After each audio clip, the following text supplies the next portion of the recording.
All right, good morning, everybody. Welcome to another episode of Mixed Martial Arts. My name is Austin Shaper, and this is a show where we cover the topics of UAP, UFC, and World War III. This is going to be a UAP episode because we got breaking news that just happened this morning at 9 a.m.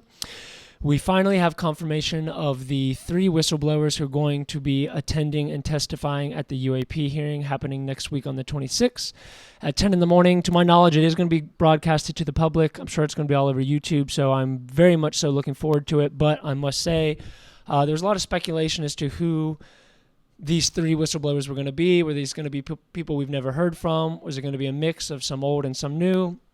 I have to be frank with you guys. I'm not overly excited about the 3 witnesses we have, not because they're not legitimate, not because they're not credible, but because we've heard from all 3 at length already. And I was hoping for some new people. I was hoping for some new testimony, and albeit this is going to be completely new to the public who don't follow this subject as closely as you or I, still, I don't think it's going to hit home to the level that some people are anticipating and holding out hope for.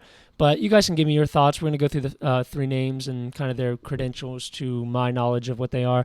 Starting off, we have Ryan Graves. Many of you know him probably from the Merged podcast, where he interviews pilots, both commercial and military, about the sightings they've had of UAP throughout their years flying. And his story, I don't know it its entirety enough to be able to regurgitate it all to you, but he has had several sightings when he was in the military. His official title now is the Executive Director of Americans for Safe Aerospace.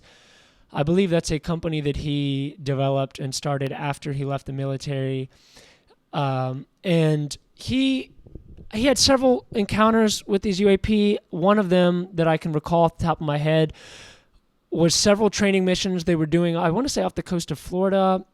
Somebody could correct me on that, but I know they were doing training missions, and they spotted over the course of weeks dozens, if not hundreds, of UAP surrounding their training. I don't know if you want to say grounds, because technically in the ocean, but their training area. And I believe he even mentions that when they traveled to a new undisclosed location to continue their training, these UAP followed them like hundreds of miles to their training location. So crazy stories that he has been able to tell over the years. But we've heard his story before. The public largely has not. So take that for what you will. So we have Ryan Graves. We have Commander David Fravor. Everybody knows about his story from the Nimitz. And he's the one, who has been out now for a number of years. He's done countless interviews. And all the Pentagon footage that we got to see that was released in the 2017 New York Times article was reflective of the encounter that he had. I believe so. I could be incorrect on exactly when that came out, if that was related to the New York Times article. But he has probably one of the most documented and credential encounters that we've seen from the public's perspective. And so obviously that is a very, very credible source that we can trust his account that he's going to be giving. But again, we've heard it before 100 times. He's given many interviews over the years. So I think largely he's going to tell the public exactly what we've already heard on podcasts, covering his encounter of seeing the the Tic Tac object flying around with his co-pilot. Was also a witness. And we've seen the famous footage, we've heard the famous audio, and he's probably just going to be largely recounting what he already knows and what he already encountered. So you got Ryan Graves, you got Commander David Fravor, and then lastly, the one that I'm the most excited for is David Grush, the one who just came out on the News Nation. It was like a 40 minute to an hour interview on News Nation, talking from everything from reverse engineered craft to bodies to a cover-up to alleged murders that have taken place due to covering up the secret. So you're going to have the 3 of these guys testifying. David Grush, from what we've heard, he even used to hand the presidential daily briefing over to the president. So all 3 of these guys, military background. I think David Grush, maybe not military, but definitely huge government background, some of the highest security clearances out there in the world that you can even get. So he's definitely privy to this information, and he's the one I'm the most excited for because he's obviously the most recent, and he also has the most damning accusations against the government and the most specific claims. He even claimed about the 1933 incident, which is supposedly, according to him, the first craft documented that was recovered in 1933 in Italy, and then I think 10 years later the American government was able to get it. So he has many allegations that would be absolutely jaw-dropping to hear in public testimony. So while I'm not overly optimistic, I'm honestly relatively disappointed. I was expecting David Grush, but I was expecting a couple other ones, and we've caught wind that within the past day or two, Congressman Tim Burchett has come out and said that several of the witnesses were dissuaded by Pentagon. They were, I don't know if you want to say threatened, but they were contacted and convinced to not testify. And I believe that NASA, either a representative of NASA or a former employee, was also going to be a part of this hearing, and they backed out. So that's a huge bummer. It does shed light to the theory that the Pentagon really doesn't want this information getting out there, because if you thought this was all for nothing and largely we weren't going to hear anything credible from any of these witnesses, then why on earth would you go to the due diligence to be able to contact these guys and threaten them or scare them, intimidate them into not testifying? Why would these witnesses, on the other hand, go through all the effort to be vetted and want to give their testimony to this hearing and then last minute back out? So that leads credence to the theory that the Pentagon doesn't want this out, but it is weird because 3 of them got through. Perhaps it's because they're so credentialed and their stories are now all over the place that to ban them from being able to go to the hearing is futile, and they know David Grush is passionate about the subject. They know that David Fravor and Ryan Graves are as well, so maybe there was just no chance to dissuade them, and that's why they're getting through. We don't really know. We do not really know, but a lot of mixed opinions about this one because, like I said, it's just a mixed bag, because while we're getting testimony in a public hearing, which is extremely important, we're not getting the variety of witnesses that many people who follow this subject were hoping for. So it's disappointing to me. I have to be honest. It's disappointing. Obviously, I'm still going to tune in, and the public needs to hear these guys' stories anyway, but I don't know if we're going to be hearing much of anything new, and that's relatively disappointing. This is just the first hearing of probably many, so don't give up hope yet, but also, possibly this could just be more of the same. So I'm going to hold out a little bit of hope, but nothing to be overly optimistic about. Let's dive into some reactions. As I said, it's a mixed bag, as it always is in this community. Nobody agrees really on anything, and that's because, as I always say, we've got half a deck of cards, and we're trying to make predictions and judgments and conclusions based off of a limited amount of information, because so much of it has just been kept from us. That's really what it comes down to. But user 8675309, very specific name, what are you doing, on Twitter says that, I was hoping for a new person, but at least this isn't terrible. I agree with you. It's not terrible, but definitely I was hoping to hear from potentially some of the witnesses that came out from the previous hearing that happened a few weeks ago. I guess not hearing, but the public event that happened with Stephen Greer.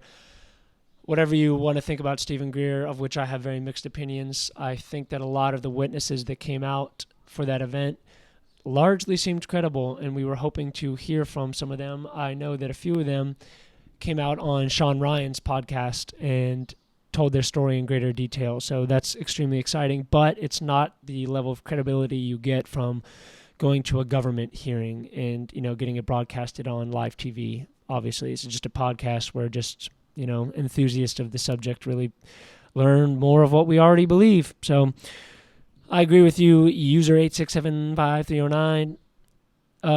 John Maker of Very Bad Art, also a very specific name, says, wasn't there supposed to be 6 or 7? I thought they had them coming out of the woodwork.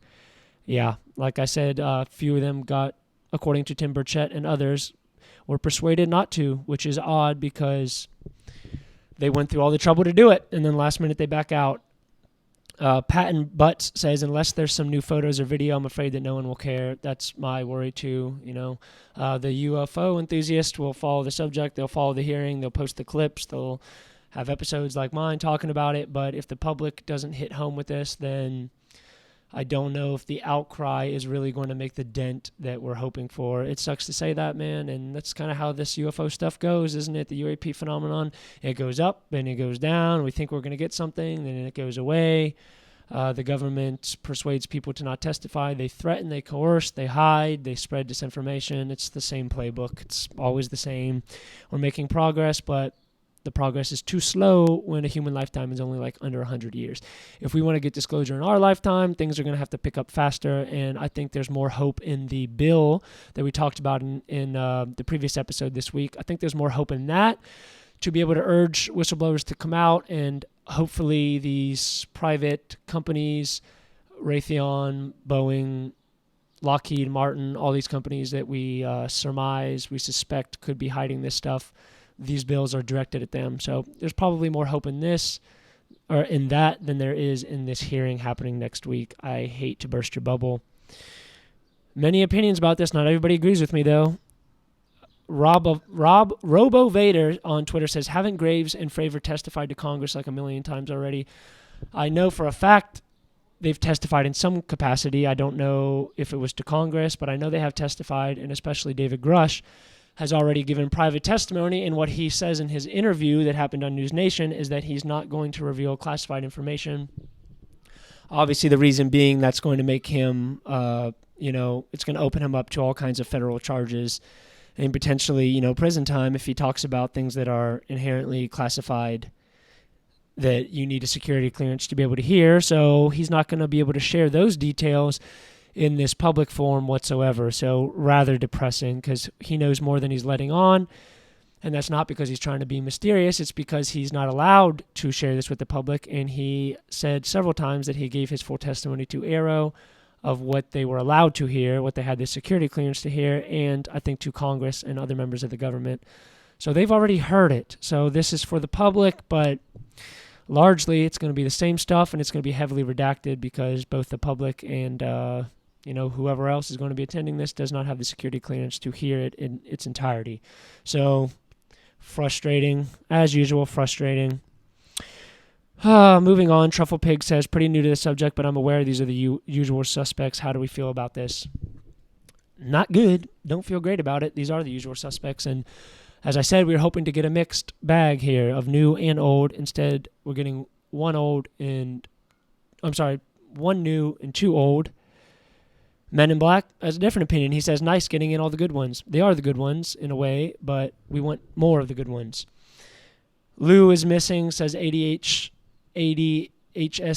Taj Bush. God, these names on Twitter are just absurd, are they not? He says Lou is missing, frowny face. Yeah, I was hoping to hear from Lou as well, but he wasn't top of my list.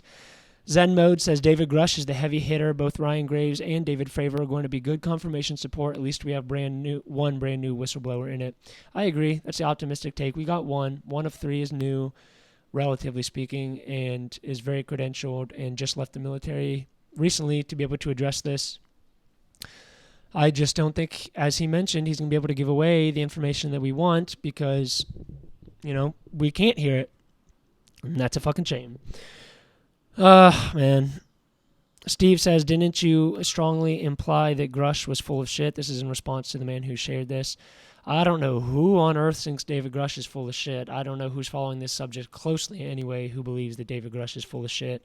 That is a far stretch. I don't see a motive for him coming out and lying about this, but that's neither here nor there. If you don't believe him, you don't believe him, no matter what he says. There's always going to be disbelievers. I get it.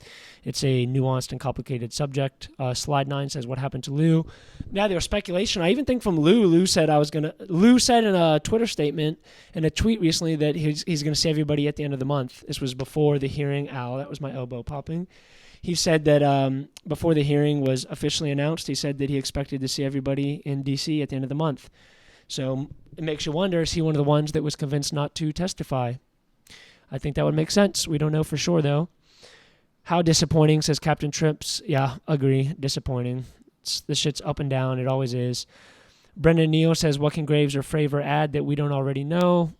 Not much. It's going to be the same stories, just to a different audience, casting a wider net, and adding credibility to their already credible testimonies. So it is progress. You should hold out hope, especially this hearing in conjunction with the proposed legislation that Schumer and Rubio and Burchett and all these other congressmen and senators are supporting. So in conjunction with the other news happening, it's a big deal. It's just not as big of a deal as we were hoping for. So a bit of a letdown, but let's reserve judgment until the event is concluded. It can't possibly be worse than the hearing that Arrow gave, was it late last year? Can't be worse than that. So, take that with what you will. Alexander Steele Maxwell says it's a very solid group of 3. All you needed was Grush, but the rest are definitely icing on the cake. Very excited for July 26th. Love the optimism. Let's keep our heads up because progress is progress, however small it may be in comparison to what we are expecting or hoping. Snowy, however, sees the opposite. He says disappointed, should have known it wouldn't be anybody new. None of them are firsthand. Favor possibly if a mile or so is close from the cockpit is firsthand. He's saying that seeing it from so far away is not credible. That's ridiculous because there's audio, there's radar, there was video, there's everything. There's everything you could possibly need. I don't know what on earth you're talking about. I also believe he was under a mile from seeing him, but you got to think that the distance from a jet is different than if you're on the ground looking at it with your eye at somebody a mile away. Both these targets are moving, so I don't like that opinion at all. Sorry, Snowy, I don't agree with you. Pentagon. He says the Pentagon won't allow new people or insiders. It does seem that way. It's like damage control. Mark Olick says very disappointing. I agree. Some pop says, so what are we going to learn that we don't know already? Not much. Adam says slightly disappointing. I'm happy Grush is there. That seems to be the opinion. Everybody's happy Grush is there. How could you not be? Fravor we've heard so much from, but he tells his story well. Ryan is great, but the fact he didn't see anything with his eyes will get Joe Public to just write him off. Yeah, it's going to write him off for sure. Although I believe Graves did see something in person. Maybe I'm wrong on that, but I mean, you still need to hear his story in its entirety because it's powerful and it's compelling and it's credible. And he was one of multiple witnesses. I know that they saw these things on radar and they heard about them for weeks. And as I mentioned, they followed them to their when they changed the training area that they were in. So can't remember if he saw something with his own eyes, but still credible, man. Come on. Beggars can't be choosers here. So many opinions on this, mostly mixed, as I said. Josh Crockett says, we've heard Graves and Fravor already, and I suspected they would be the other two. Perhaps we will hear more of the story from these two. Grush, I'm interested to hear from more if they can dig it out of them. Sorry, buddy, they can't dig it out of them. Not in this setting, anyway. Slide 9 says, are you serious? What happened to Lou? Ugh. Yeah, ugh is right, times 1,000. Bobby G says, 3 very credible people to be testifying. Let's hope this one opens up a flood of others to come forward in the months ahead.